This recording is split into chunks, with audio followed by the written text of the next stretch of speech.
Hey, welcome to the channel. I am musically malnourished, and you are on my journey to go deep and wide in discovering new music and artists. We are continuing in the 2014 album from Band-Maid called Made in Japan. Now, just a reminder, as we work through this, we will be listening to the song with, brief interruptions if there's something that stands out, just like this. And then afterward, we will be visiting documents that I curated myself, that I created, and will make available in the description that include a summary of the song, a natural English translation, meaning it's trying to give more of the intent in what is being said through the Japanese lyrics. So that will be here. And then there's also a literal word for word translation, and then some translation notes. So that has served us really well for the first song, and I'm excited to continue to get into this. So this is track number 2, Evergreen.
Almost has a Christmas-like sound to it. And I've heard, that they really blend genres over time, which I'm excited about because I just like exploring music. These are very bright so far, very hopeful sounding. It'll be curious in this first album if they delve into anything darker. And I've heard that their newest stuff is a little bit more on the metal side. So that'll be fun to kind of watch the evolution.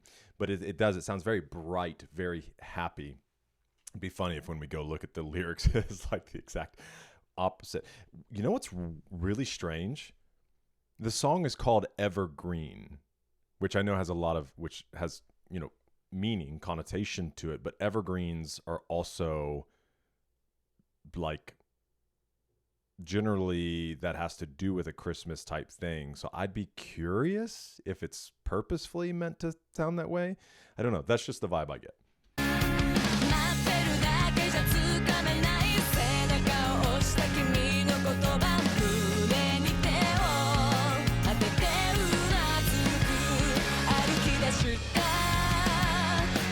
And when I say Christmas, I don't necessarily mean in this part. Like when it goes into some of the guitar solo type, or I guess it's not necessarily a solo.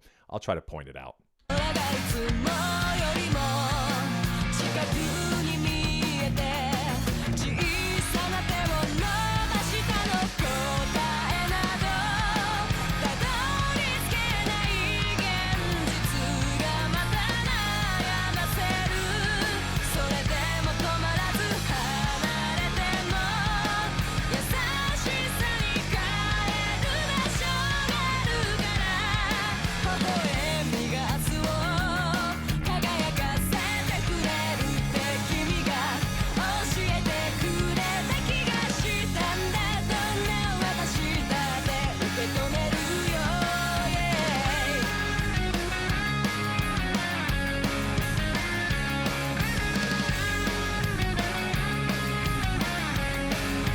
See, even on the the drummer, I don't know if this is on the ride cymbal, but it sounds like, because if you play drums at all, I play drums just a little bit. You can hit the ride, so it gets that shh sound to it.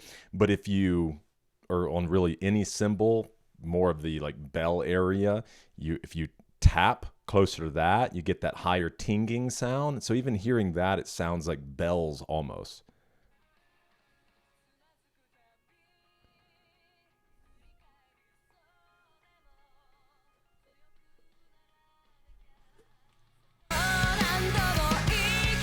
Sorry, I think I forgot to switch you guys over for a moment.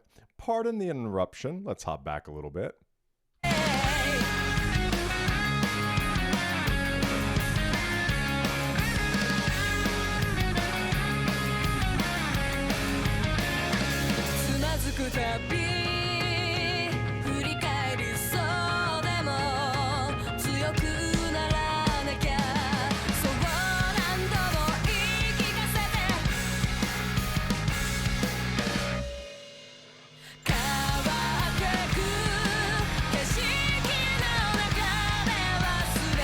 That was really interesting. It's almost like they kind of fell apart on purpose there. I know it's on, like, it's synchronized. They're talented musicians, but it was really cool going into that little break.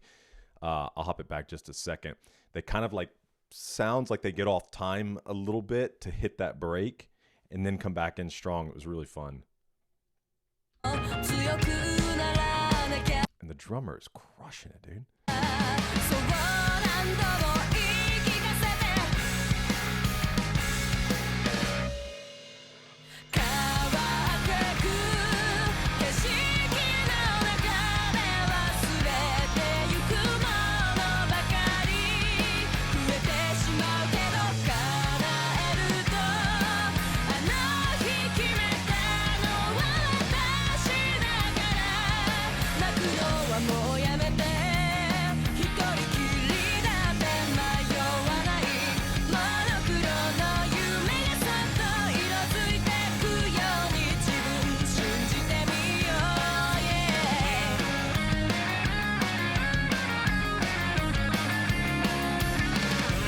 That's where it sounds like Christmas to me.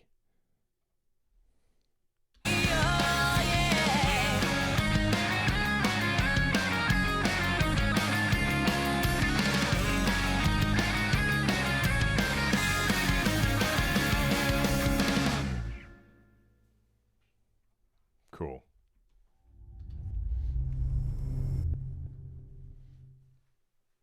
All right, that was track number 2, EverGreen from Band-Maid. Wow, a lot of fun. Let's hop over and take a look at our document together. EverGreen captures that quiet determination to move forward after loss or change. It's reflective and nostalgic, remembering someone who once encouraged her to be strong, but it's not a sad song. It's about carrying that memory as fuel. The message centers on growth through independence. Even when you're alone, you're not lost.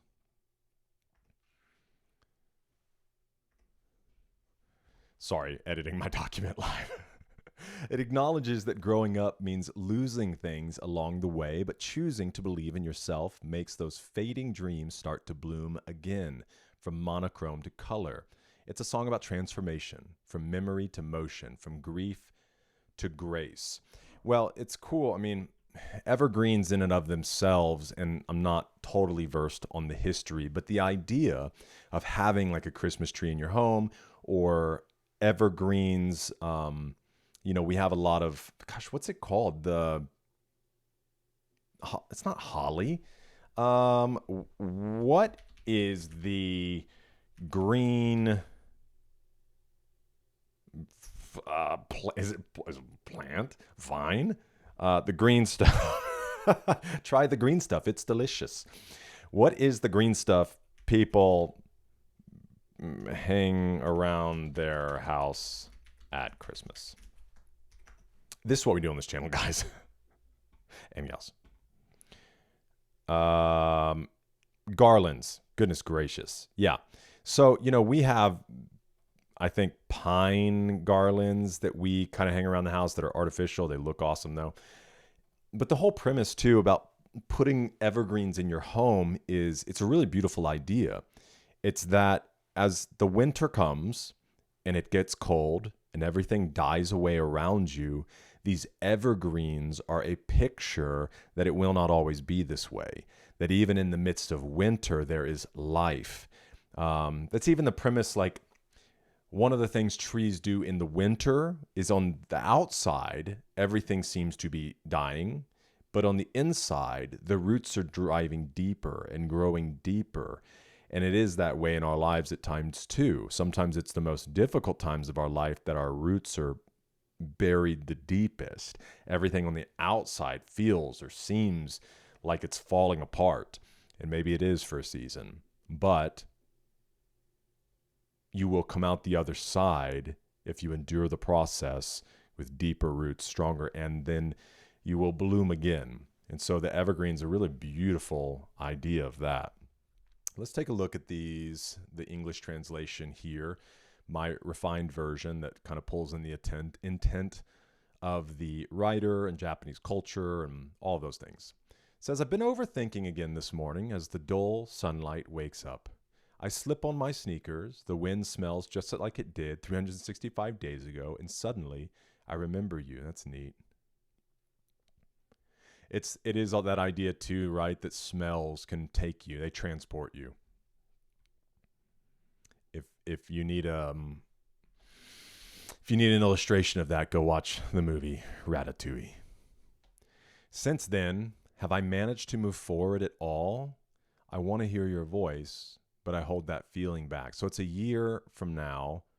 She remembers someone that she's without, longs to be back in that moment. This is interesting too, but I hold that feeling back, and that kind of goes to this idea of what it was saying in the summary, that she uses it as fuel. So it's not this like she's not being held back by it. She's holding some of those feelings back that might trap her, freeze her, keep her in that one spot. In this new life, I keep losing more things than I gain. Wow. Can anyone relate? Dude, these, gosh, I don't know why I'm getting choked up. Both times we've looked at lyrics, the intent behind the songs, they're beautiful. I really wish, I can enjoy it in this way. I wish that I could hear it, not necessarily in English. I wish I could understand the Japanese. And yeah, that's where you guys are like, all right, next thing on the channel, Musically Malnourished is learning Japanese. Don't tempt me. But I'm the one who decided that day to make my dream come true. So, right, she's losing more than she gains, but I made a decision. My dream's going to come true. So I'll stop crying. Beautiful. Even if I'm alone, I won't lose my way. That's a really cool line too, because it kind of paints this picture, right, of needing a partner, needing a guide, needing somebody to help you find your way. And that's not a bad thing. That's part of why we exist for one another, why friendships exist, why we need wisdom from outside sources. But she's saying, even if I'm alone, I'm not going to lose my way. Like I know where I want to head. Like a monochrome dream slowly filling with color, I'll try to believe in myself. Obviously, you guys probably know monochrome, black and white. So it's this idea of a colorless dream slowly filling with color. So where my life looks like it's not going anywhere, I'm going to try to believe. And as I take those steps, my life is filled with color again. You can't catch anything just by waiting. Your words pushed me forward. I press my hand to my chest and nod. As I start walking, the sky feels closer than before. I reach out my small hand to... This is a story, dude. This song is a story. As I start walking, the sky feels closer than before. I reach out my small hand toward it. There are no easy answers. Reality keeps testing me. But even when we're apart, I know there's a place that returns me to kindness. Your smile taught me that it can light up tomorrow, that no matter who I become, I'll accept it. Every time I stumble, I want to look back, but I keep telling myself I have to be strong, right? Sorry, I got hair dangling there.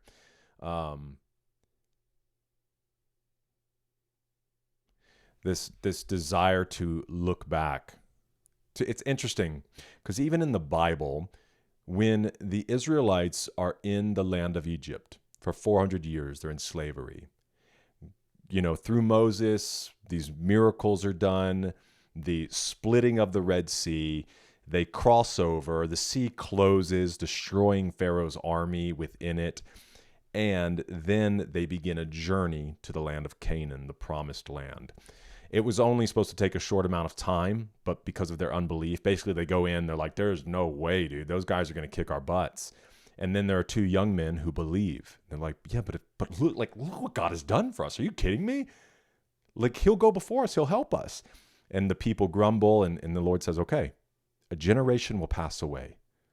And then these two young men that believed me, basically what happens is a generation passes away. So that's why they spend 40 years wandering in the desert. A generation passes away as God's teaching them and instructing them. But then those two men, Joshua and Caleb, lead the next generation into the promised land. But it's interesting because as they kind of are making this journey, they start to whine and they're like, wait a second, what the heck are we doing out here? Like, there's meat back in Egypt, forgetting they were slaves. So they would rather have the comfort. And that's that's a social commentary, right? For even our present day is like, are you okay just being comfortable? Like, you don't have any freedom, but we can make you comfortable. And like, we can if you'll just let us do what we want to do and control you how we want to control you, keep you comfortable. It's V for Vendetta. It's a very similar thing if you've ever seen that movie. But it's just interesting because this idea that she's saying here, every time I stumble, I want to look back. So when it gets hard, like, we want to look back. But no, I keep telling myself I have to be strong. I got to press forward. Among the ever-changing scenery, I keep forgetting more than I remember. But I'm the one who decided that day to make my dream come true. So I'll stop crying, even if I'm alone. Okay, so that was the chorus, obviously. So there's obviously the literal translation if you want to take a look at that. Here are a few of the translation notes. It says, thinking too much again this morning captures a tone of restlessness, and self-awareness. She knows her thoughts are looping, but can't escape them. Sneakers, a common image in Japanese coming-of-age songs, representing a fresh start or renewed movement forward. The wind smells, scent in Japanese writing, often triggers memory. Here it's the emotional bridge to someone she's lost or left behind. So these are all fairly self-explanatory. Literally like a monochrome dream becoming colored, symbolizing emotional healing, moving from numbness to feeling alive again. And the song's rhythm mirrors its theme. Verses begin heavy and that's what I was saying. That's what I said.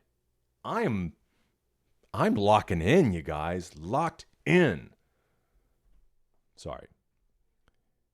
Verses begin heavy and introspective, but each chorus introduces lightness, musical color to match the imagery. That is awesome. I'm so proud of myself. I'm going to print myself an award and stick it right on my chest.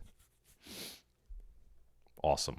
Well, that was a lot of fun. I'm excited to continue on in their journey. I hope this is helpful for you as it's helpful for me. The songwriting is beautiful. I'm moved every time I read it. Gosh, I'm such a baby. I feel moved right now, even just thinking about it. But thanks for joining me for this one. I hope to see you in the next one because we're eating good.